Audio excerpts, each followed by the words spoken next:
Ok, bah alors c'est parti. Donc vous voyez, ça fait bien la transition, la désirabilité finalement, on se rejoint complètement avec la table ronde d'avant. Alors je suis Benoît Trouvé, donc moi je suis fondateur, président de Midi Pile. Je commencerai par vous dire que bah, je suis très honoré et très content d'être ici. Pour moi c'est assez symbolique, hein, on est au Mans quand même, on est au Mans. On peut regarder des motos tourner en même temps qu'on se pique, c'est quand même assez incroyable. Pour moi, le Mans, c'est l'aventure automobile et je pense qu'il y a une question d'imaginaire et j'aimerais vraiment commencer par ça. Imaginaire de l'automobile, juste imaginer, ça fait 5 générations, ça a commencé il y a très longtemps. Et en fait, aujourd'hui, on voit que ce modèle-là commence à tousser et il faut réinventer. Donc on en est vraiment là. Avant vraiment de commencer, un petit détail aussi, vous aurez remarqué sur la présentation, sous Midi Pile Mobilité, il y a entreprise à mission. Et en fait, Midi Pile, une entreprise à mission, pour ceux qui ne sont pas habitués, donc c'est inscrit dans nos statuts, sur notre cabis. Et nous, notre mission, c'est de se projeter sur une mobilité vraiment bas carbone. On a vraiment écrit littéralement qu'on va proposer des solutions de mobilité qui divisent par 10 les émissions à 2050 par rapport à des solutions standards de 2020. Voilà. Donc vraiment, c'est notre ADN et je pense que c'est peut-être un petit détail anecdotique, mais quand vous démarrez un projet comme ça, tous les jours que vous levez, en fait, vous savez pourquoi vous le faites et vous essayez d'orienter tout le projet vers ça. Voilà. Du coup, c'est parti. Alors, on a sauté une slide, il faudrait revenir juste sur la slide d'avant. Ouais. Ah voilà, super. J'avais besoin, en fait, pour que vous m'écoutiez éventuellement un peu différemment, de vous dire de où je parle. Voilà. Donc moi, je suis un pur produit des écoles françaises, donc Gazar, pétrole et moteur, donc par l'IFPEN. Je vois qu'il y a pas mal de jeunes aujourd'hui, c'est plutôt sympa. Euh, la formation, elle se fait évidemment ici, mais elle se fait aussi dans plein d'autres expériences de vie. Moi, ce que j'avais fait à l'école, c'était du Shell Eco-Marathon. Alors, il y a l'Estaca qui a mis son petit véhicule en bas. Juste pour vous dire, moi, j'étais complètement fasciné par l'idée que, avec ce genre de véhicule, on pouvait faire le tour de la planète avec 10 litres de carburant. Vous voyez quand même, déjà à l'époque, c'était complètement fascinant. Je m'étais beaucoup investi en me disant, tous les copains partaient en sport automobile, et finalement, bah, moi, je restais en fait à économiser mes petites gouttes de carburant pour aller encore plus loin. Et c'est ce qui m'a permis de rentrer chez un constructeur automobile, donc PSA Peugeot Citroën, où j'ai eu la chance en fait, de driver, d'être team leader d'une équipe de mise au point sur le premier hybride diesel au monde. C'était une première dans les années 2010. Ah, c'est pour changer les. D'accord, ça marche. Ah ouais, il faut que je revienne. Comment je reviens? Ah voilà, super.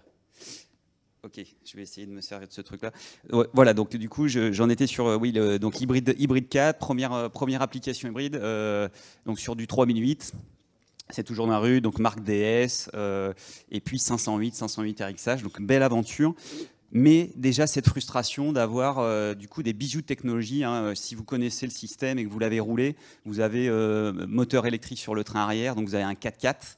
Vous gardez le train avant avec de la boîte pilotée.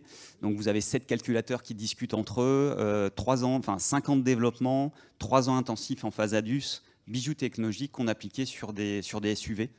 Et j'ai fini mon expérience chez PSA un peu en claquant la porte lorsqu'on m'a demandé de travailler sur du DS9 essence pour la Chine, en me disant mais en fait, est-ce que ça a vraiment du sens? Du coup, fort de ça, bah, je suis parti voyager. Donc c'est un petit peu le paquet d'images que vous avez sur le bas du slide. J'ai voyagé une année en bateau à voile. Et je me suis dit, waouh, on peut faire le tour de l'Atlantique à la voile et on n'a pas besoin de cramer du carburant. Déjà, c'était assez structurant. Et puis après, je dis, bon, bah, il faut que je fasse pareil sur la Terre. Et du coup, j'ai pris mon vélo. Alors, j'étais pas seul cette fois-ci. Et du coup, pendant 2 ans, on a traversé l'Europe, la Russie, la Chine du nord au sud, Mongolie, Chine, Asie du Sud-Est. Puis on allait jusqu'en Australie. Et là, je reviens avec 2 enseignements de ces expériences. C'est déjà la première, c'est que le monde, il est détruit, il est ravagé. Enfin, franchement, traverser la Chine et là, vous hallucinez. Tout est défoncé. Dans l'idée du chinois, j'ai rien contre eux parce qu'on fait pareil hein, à notre échelle. C'est cette montagne, elle gêne, on la défonce. Vous avez besoin de fabriquer des millions de vélos, c'est parti. Enfin, voilà, c'est un peu l'idée, dans le meilleur et dans le pire. Et ça, c'est le deuxième enseignement, c'est de se dire l'homme est capable de grandes choses. On a été doté de dons quand même surnaturels par rapport à ce qu'on voit autour de nous dans la nature. J'aime bien dire surnaturel, ça nous donne un peu un petit pouvoir spécial de super-héros. Mais qui dit grand pouvoir dit grande responsabilité. Et donc, en fait, est adossé le meilleur et le pire. Et c'est bien ça, aujourd'hui, le paradigme dans lequel on est. Alors là, je passe à la suite. Je clique. Voilà, super. Ouais, donc la suite, c'est ça. La suite, c'est ça. Donc voilà, il n'y a pas de scoop. Je pense que tout le monde le vit, tout le monde l'a émotionnellement intégré. On est sur le haut de la vague, on est en train de redescendre, et là, tout est possible. Je pense qu'aujourd'hui, je vais essayer d'être assez positif. Je pense qu'on en a tous besoin. On va essayer de se dire que c'est possible, qu'on va gérer, qu'on va bien la surfer, cette vague, et que ça va être une expérience incroyable. Et je pense que c'est aussi un beau message pour notre jeunesse, j'en fais pas tout à fait partie, mais j'en suis quand même pas loin, pour se dire que, bah oui, on a une existence à vivre, on a un sens à tout ça, et il faut lui donner l'orientation telle qu'on la respire, qu'on la vit au fond du ventre, quoi. Voilà, il faut se faire confiance, et puis il faut se projeter sur quelque chose qui nous donne envie. Je crois que ce sera vraiment mon message aujourd'hui. Alors arrive le petit gimmick, alors nous on dit il est midi pile, midi pile est né comme ça, c'est de se dire en fait il faut se réveiller, il faut changer le paradigme, il faut passer à autre chose. On prend le modèle automobile, évidemment on est plusieurs associés dans l'aventure, on le connaît de l'intérieur, et on a juste envie de retourner la table et de passer et se faire autre chose. Et à chaque fois on se pose la question, comment c'est fait aujourd'hui, comment on pourrait faire différemment? Et je vous avouerai que ça a été dit hier soir, c'était rigolo, mais beaucoup de choses se passent autour d'un bon verre de vin, des moments off. On travaille très fort, mais c'est surtout l'idéal qui nous anime, et de comment on va essayer de surfer cette vague. Je voudrais juste vous citer quelqu'un, vous allez essayer de deviner qui c'est, qui disait la folie, c'est de continuer à faire, c'est continuer, excusez-moi de l'écorcher, c'est de continuer à se comporter de la même manière et d'attendre des résultats différents. Qui c'est qui disait ça? Einstein, exactement.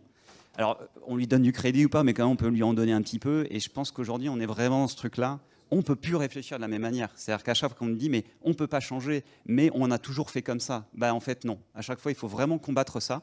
C'est une culture, hein, dans la hiérarchie. La culture, les croyances, c'est tout en bas. C'est tout en bas de l'iceberg. C'est vraiment le truc le plus solide. Donc, c'est là qu'il faut aller chercher. C'est vraiment une vision, une croyance, une culture. Hop là. Alors, il manque la moitié du truc, là. Ah, je peux revenir en arrière. À deux doigts. Bon.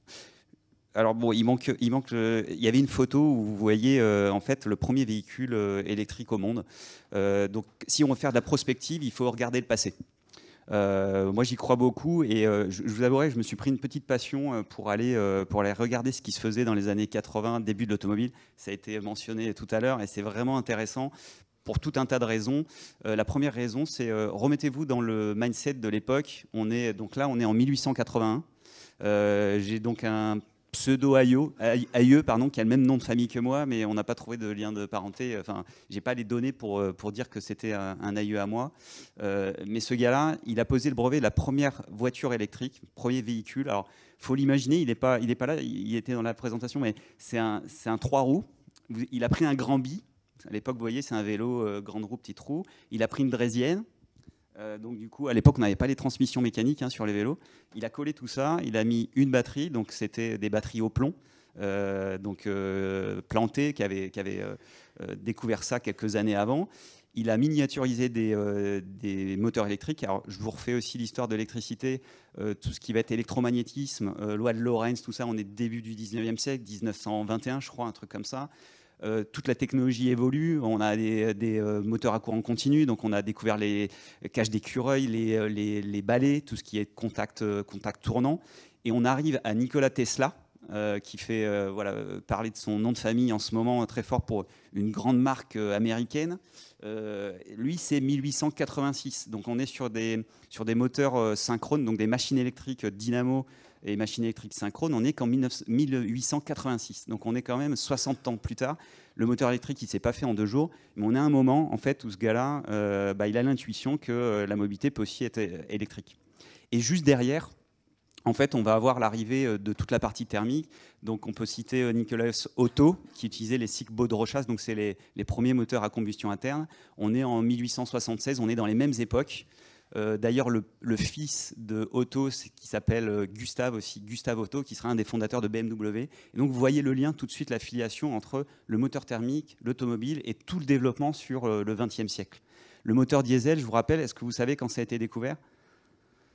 Moteur diesel, on est tout à la fin du 19e, on est en 1892 sur donc des combustions diesel solides à base de charbon, de poussière de charbon. Puis après, sur les carburants liquides, on est quasiment en 1900, au moment où la jamais contente, donc voiture électrique, passe les 100 km/h. Et donc pourquoi je vous raconte tout ça ?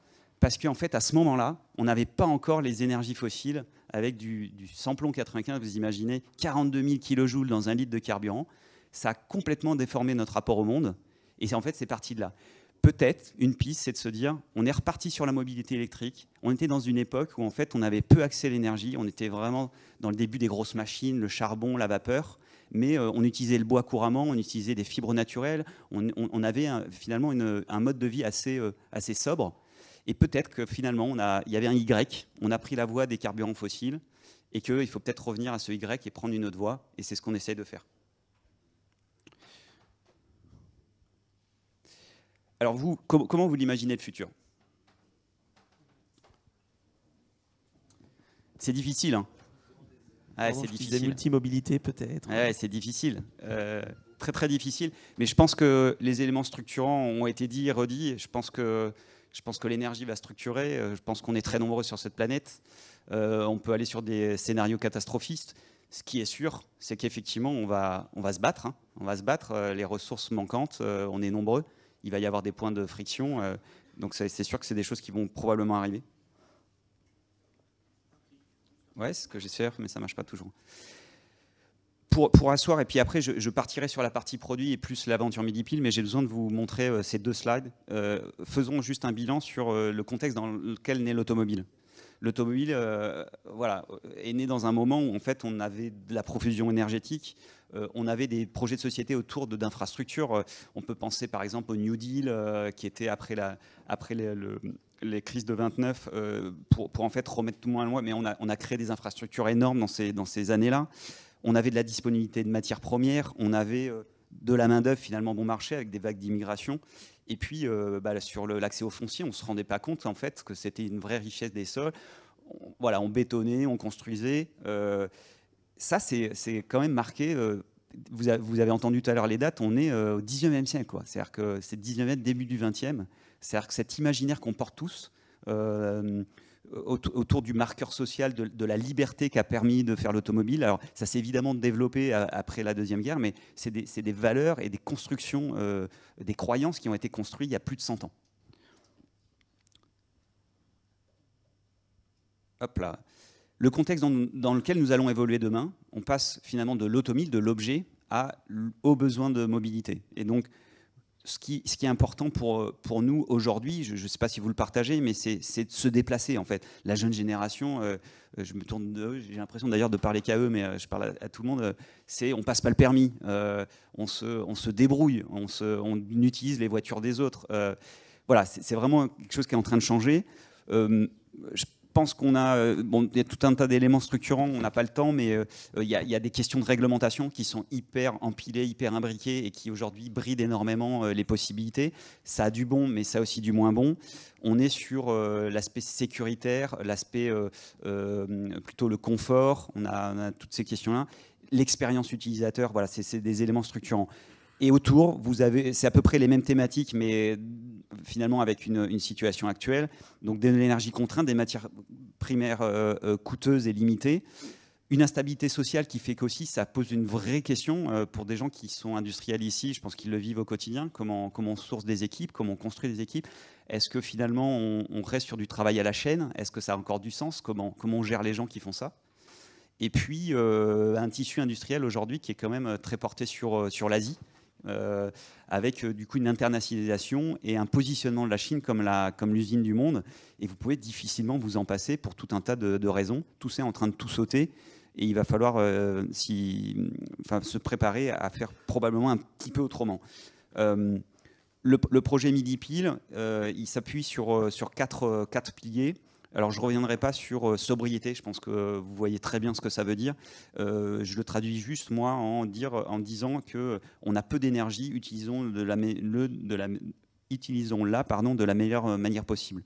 Sur la partie design to CO2, je pense que vous voyez aussi très bien ce que ça veut dire. C'est une analyse de cycle de vie la plus faible possible. Donc, on est sur des considérations d'éco-conception, d'utilisation, la manière dont on va l'utiliser, mais aussi comment on va le recycler. Donc, des notions d'économie circulaire, de réparabilité, de remanufacturing. Et puis, deux points, les business models. Je vais y venir après. Je vais montrer un exemple pour voir concrètement ce que ça peut faire. C'est de se dire, on est sur l'économie de la fonctionnalité. C'est-à-dire, est-ce qu'on a vraiment besoin de posséder l'asset?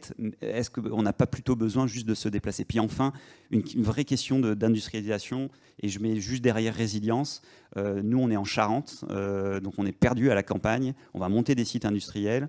On a besoin d'avoir de l'emploi là-bas. Et j'ai pas envie de me retrouver à Bordeaux ou à Paris ou à Sochaux parce que c'est là que ça se passe, quoi. Voilà.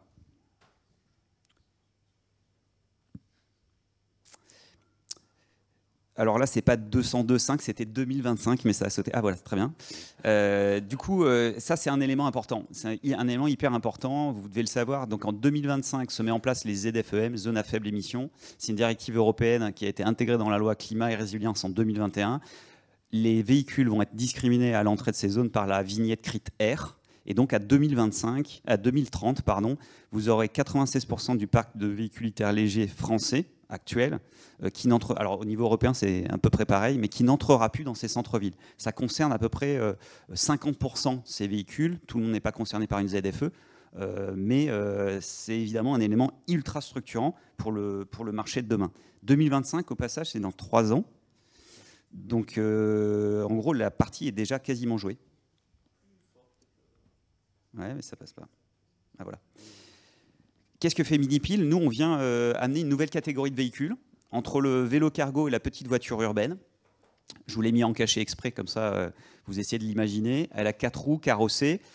La carrosserie est un élément important en proposition de valeur par rapport à un vélo. J'en discutais avec des livreurs la semaine dernière. Pardon. Et il me disait en fait, donc, ils sont 55 à livrer sur la région bordelaise. En 8 mois, 100% des livreurs ont eu un accident. Voilà. Donc ça pose vraiment cette question de jungle urbaine, de comment... et d'ailleurs, au passage, avec le Covid, il y a un report massif des étudiants dans les jobs de livraison, parce qu'il n'y avait pas grand-chose à côté. Et donc, en fait, ça concerne quand même une partie de la population. Donc, la sécurité fermée, carrossée, ça nous semble important.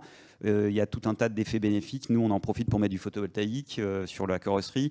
Il y a un petit effet aéro pour l'efficience énergétique, c'est plutôt pas mal, parce qu'on roule à 45 km/h. Et puis, évidemment, pour la protection contre les intempéries, c'est aussi intéressant. Par contre, évidemment, ça fait un véhicule un peu plus compliqué, un peu plus lourd.